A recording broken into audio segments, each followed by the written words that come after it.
But look, there are two things at play, I think, all the time. One is the drive to destigmatize everything. So, normalize gonorrhea to the extent that I now have to fend off aspects of the NHS who are sending me PrEP, whether I ask for it or not. And I've been vaccinated against absolutely everything because they love to qualify me as high risk. I mean, it's fine. I am, I as one of those, reformed, slightly conservative gays, I still wanted to claim exception for myself. So I moralize very happily and play water polo in my spare time. But that, of course, is, a horrible slippery slope because it leaves so much space for complete biopolitical control of who we are. The fact that now I find it all generations of gay men and therefore other people by extension cannot conceive of having sex without using a form of a pill. I mean, it's not even like the sexual revolution, female contraception. We are at the point at which 7 different medical regimes need to be involved in what you're doing. So Grindr knows who you fuck, the NHS knows where they've been, and so on and so on and so on. And this, I keep on being surprised that I have to explain to people why this is not ideal. Why would you not?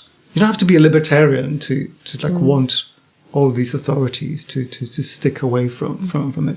So to make so many aspects of one's life, including all the way in which we conceptualize erotic pleasure, to be dependent on massive systems, capitalist or otherwise, or even the interrelational ones, strikes me as absolutely fucking absurd. Why would you want to live a life like that?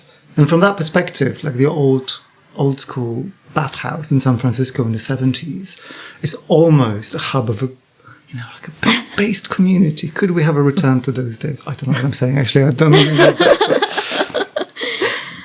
You said you didn't think about being gay much until 5 years ago. Are you fed up of it now? You've spent so much time thinking about it for the book. Completely. Yeah. This is not even the first time this week that I'm speaking about gay shit. I'm speaking at a conference at the weekend. And I'm finding them sort of just escalating. I'm trying to find more and more outrageous takes. Yeah.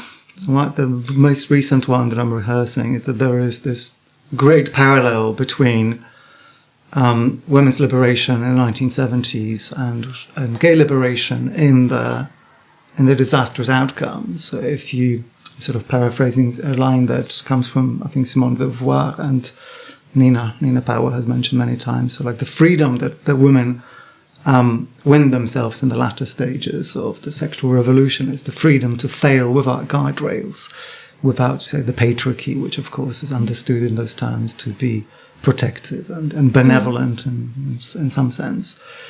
The fact that society becomes suddenly completely permissive towards gay men and the things that they do, both in private and in public, it's sort of like that. Without pressure from outside, you just look at yourself as your own subject. You don't ever measure yourself against the other. Mm-hmm. So that just breeds narcissism. I mean, there's a reason why a lot of women now are just kind of self-obsessed bitches. It's like if you've grown up and no one has ever told you no.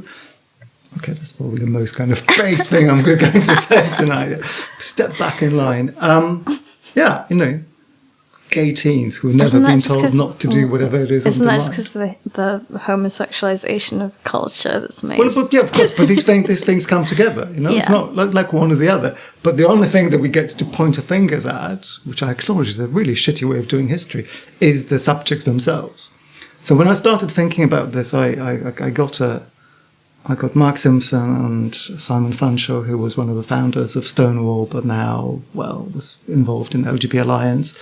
I sat them down on my sofa and I asked them in public what went wrong, by which I meant, what did you go wrong? And then I tried to do the same thing with Glenn Bilverio, Camille Pallier's best friend, when we screened films with them both from the 90s. They just looked like, but here we have it on tape, you fucking it up for all of us. And they just refused to budge. But rather than to try to make victims of our predecessors, I think what I'd like to be able to do is to turn the attention onto ourselves. Right? It's always the subject. So Yeah. The gaying of culture is not the gaying of culture. It doesn't happen in passive voice. It happens because we're doing it.